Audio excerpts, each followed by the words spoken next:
આજે ખૂબ શાંતિથી સફળતાપૂર્વક વાઇબ્રન્ટ ગુજરાતનો સમિટ પૂર્ણ થયો છે અને આપ સૌએ પણ સતત 4 દિવસથી 3 દિવસ વાઇબ્રન્ટના અને અગાઉનો 1 દિવસ માનનીય વડાપ્રધાનશ્રીની ગુજરાતની મુલાકાતનો એ બધા ખૂબ સારી રીતે કવર કર્યા છે અને ગુજરાતની જનતાને વાઇબ્રન્ટ ગુજરાતની મિનિટે મિનિટની એક કાર્યક્રમની માહિતી આપે સારી રીતે પહોંચાડી છે બદલ સર્વ મીડિયાનો આભાર માનું છું। વાઇબ્રન્ટ ગુજરાતમાં 135 દેશોના 42,000થી વધુ લોકોએ લાભ લીધો અને ભાગ લીધો છે। 1,05,000 વ્યક્તિઓએ વાઇબ્રન્ટ ગુજરાતમાં જુદા જુદા સેમિનારમાં, મુખ્ય કાર્યક્રમમાં, એક્ઝિબિશનમાં ઉપસ્થિત રહેવા માટેનું રજિસ્ટ્રેશન ઓનલાઈન કરાવ્યું હતું। એટલે 1,05,000 જેટલા તો ઓફિશિયલ મુલાકાતીઓ ઓનલાઈન રજિસ્ટ્રેશન કરાવી આ કાર્યક્રમનો લાભ લીધો છે। 3,040 ઇન્ટરનેશનલ ડેલિગેટ્સે આ કાર્યક્રમમાં ભાગ લીધો। 6 દેશોના 7 મંત્રીઓ, મિનિસ્ટરો અને 30 જેટલા એમ્બેસેડર, હાઈ કમિશનર એ જુદા જુદા દેશોના આપણા વાઇબ્રન્ટ ગુજરાતના કાર્યક્રમમાં ઉપસ્થિત રહ્યા, સેમિનારોમાં ભાગ લીધા, ગવર્મેન્ટ સાથેની મિટિંગોમાં ભાગ લીધો અને એમના દેશના જે પ્રતિનિધિ મંડળો ગુજરાતમાં વાઇબ્રન્ટ ગુજરાતમાં આવ્યા હતા એ પ્રતિનિધિ મંડળો સાથે જે તે દેશના એમ્બેસેડરોએ પણ ખૂબ મહત્વની ભૂમિકા ભજવી। ઉઝબેકિસ્તાન, માલ્ટા, ડેનમાર્ક, ચેક રિપબ્લિકના વડાપ્રધાનો ઉપસ્થિત રહ્યા અને ન્યૂ સાઉથ વેલ્સના ગવર્નર પણ ઉપસ્થિત રહ્યા। એટલે રાષ્ટ્રોના વડા અને જેમ આપણા ત્યાં રાજ્યના નેતાને મુખ્યમંત્રી કહીએ છીએ સરકારના,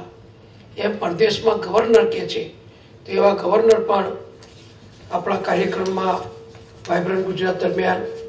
ઉપસ્થિત રહ્યા। 15 partner country Australia, Canada, check Republic, Denmark, France, Japan, Morocco, Norway, Poland, south Africa, Korea, Thailand, Netherland, UAE અને ઉઝબેકિસ્તાન આટલા 15 પાર્ટનર કન્ટ્રીના પણ ડેલિગેશન અને એમની સરકારોના ઉચ્ચ અધિકારીઓ અને રાજનેતાઓ પણ આપણા વાઇબ્રન્ટ ગુજરાતમાં ઉપસ્થિત રહ્યા। 37 કન્ટ્રી સેમિનાર તથા ઇન્ટરનેશનલ સેમિનાર પણ અહીંયા યોજવામાં આવ્યા। દેશના 6 રાજ્યો અહીંયા આવ્યા હતા, એમાં હિમાચલ પ્રદેશ, આંધ્રપ્રદેશ, હરિયાણા, કર્ણાટક, ઝારખંડ અને ઓરિસ્સા આ 6 રાજ્યોના અધિકારીઓ અને ત્યાંના હોદ્દેદારો એ ઓફિશિયલી આપણા ગુજરાત વાઇબ્રન્ટમાં એમના રાજ્ય વતી ઉપસ્થિત રહ્યા। માનનીય વડાપ્રધાનશ્રીએ જે જાહેર કરેલું છે કે વાઇબ્રન્ટ ગુજરાત સમગ્ર દેશના વિકાસ માટે, દરેક રાજ્યના વિકાસ માટે એક શક્તિશાળી પ્લેટફોર્મ બને અને દરેક રાજ્યો વાઇબ્રન્ટ ગુજરાતનો ઉપયોગ કરી પોતાના રાજ્યની પણ પ્રગતિ કરાવે એ માટે ઉપસ્થિત રહેવાની પણ આપણે એમને તક આપી અને 6 રાજ્યોએ એનો લાભ લીધો છે। જે 3,040 ઇન્ટરનેશનલ ડેલિગેટ્સ જે આવ્યા એમણે પણ B2B મિટિંગો કરી, B2G મિટિંગો પણ કરી અને પોતે એકબીજા દેશોએ પણ પોતપોતાના દેશ માટે બીજા પાડોશી દેશ સાથે કોઈ વાતચીત કરવી હોય તો આપણા માધ્યમનો એમણે ઉપયોગ કર્યો છે અને 2458 B2B મીટિંગ એ કરી છે 1140 B2G મીટિંગ થઈ, સરકાર સાથેની મિટિંગો, કોઈ પણ રાજ્યની સાથે કોઈને મિટિંગ કરવાની વ્યવસ્થા આપણે જે આપી હતી એનો પણ 1140 B2G મીટિંગ દ્વારા લાભ લેવામાં આવ્યો છે અને 27,000 જેટલા પાર્ટનરશિપ જે સૂચનાઓ અને MOU થયા એની જો હું આપને સંખ્યા આપું તો 28,360 MOU થયા છે અને એમાં પ્રાથમિક અંદાજ પ્રમાણે એનો જે સક્સેસ રેશિયો હોય છે એને આપણે જો ધ્યાનમાં રાખીએ તો આવનારા સમયમાં આ 28,360 MOU જે ઇમ્પ્લિમેન્ટ થશે એમાંથી એના દ્વારા 21 લાખ લોકોને વિવિધ પ્રકારની રોજગારી પ્રાપ્ત થાય એવું વાતાવરણ અહીંયા ઊભું થયું. 1200 જેટલા સ્ટોલ કરી ખૂબ મોટું એક્ઝિબિશન આપણે અહીંયા કર્યું છે અને ખૂબ મોટા પ્રમાણમાં 45 દેશોના લોકોએ એમાં ભાગ લીધો, રસ લીધો છે અને આ ટ્રેડ શોમાં પણ ફક્ત જોવા માટેનો પ્રદર્શન ટાઈપનો આ ટ્રેડ શો નથી, પણ જે કંપનીઓ અહીંયા એમના સ્ટોલ કર્યા છે એ કંપનીઓએ અન્ય ઉત્પાદકો સાથે અથવા એમના ગ્રાહકો સાથે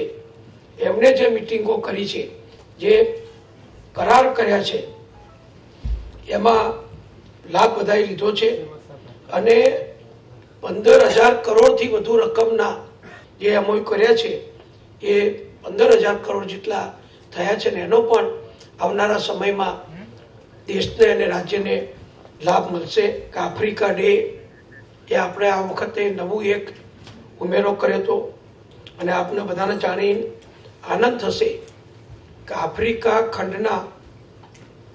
54 દેશો છે. આ 54 દેશોમાંથી 52 દેશોએ આફ્રિકા ડેની અંદર સીધો પ્રત્યક્ષ રીતે ભાગ લીધો કે ભારતની જેટલી વસ્તી છે એટલી જ વસ્તી આફ્રિકાના આ 54 દેશોની થાય છે. પણ ટ્રેડ શો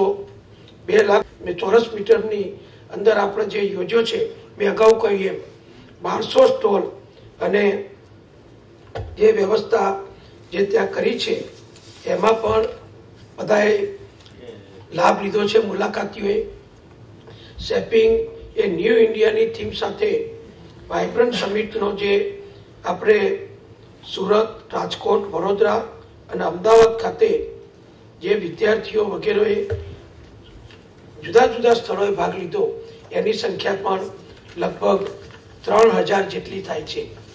આજે પણ સમાપનમાં માનનીય ઉપરાષ્ટ્રપતિજી વેંકૈયા નાયડુજી પધાર્યા. ભારતના પ્રતિષ્ઠિત કંપનીઓના ખૂબ વિશાળ નેટવર્ક અને ટર્નઓવર ધરાવતા ઉદ્યોગપતિશ્રીઓ, બિઝનેસ હાઉસીસના માલિકો, પોર્ટ ઇન્ડસ્ટ્રી અથવા અન્ય ઇન્ડસ્ટ્રી સાથે સંકળાયેલા અનુભવો પણ આજે આપણી વચ્ચે ઉપસ્થિત રહ્યા. ફિલ્મ સ્ટારો પણ આવ્યા. એટલે ગુજરાતનો વધુ વિકાસ કરવા માટે આપણે અનેક પ્રકારનો સર્વાંગી ગ્રોથને ધ્યાનમાં રાખી અને આપણે બધી વ્યવસ્થા જ્યારે કરી છે ત્યારે હું માનું છું કે વાઇબ્રન્ટ ગુજરાત દરમિયાન ખૂબ સારું વાતાવરણ આખી આંતરરાષ્ટ્રીય કક્ષાએ એ ગુજરાતનું ઊભું થયું છે. ગુજરાતને વિશ્વનું સૌથી વધુ પ્રગતિશીલ રાજ્ય બનાવવામાં જે મોદી સાહેબે જે ઉત્સાહથી, જે દીર્ઘદ્રષ્ટિથી વાઇબ્રન્ટ ગુજરાતની શરૂઆત કરી હતી એ વાઇબ્રન્ટ ગુજરાત હવે વિશ્વ કક્ષાએ પહોંચ્યું છે. એનો અમને ગુજરાત સરકારને, આપણા 6.25 કરોડ ગુજરાતીઓને અને આપણને બધાને એનો ખૂબ આનંદ છે. અને જેમ આજે સમાપન પ્રવચનમાં પણ ખૂબ સારી રીતે કહેવાયું કે ગુજરાતનો વિકાસ એટલે દેશનો વિકાસ અને દેશનો વિકાસ એટલે દુનિયાને પણ ફાયદો, એ માનનીય વેંકૈયાજીએ જે કહ્યું એ પ્રમાણે ગુજરાત સતત આગળ વધી રહ્યું છે. તો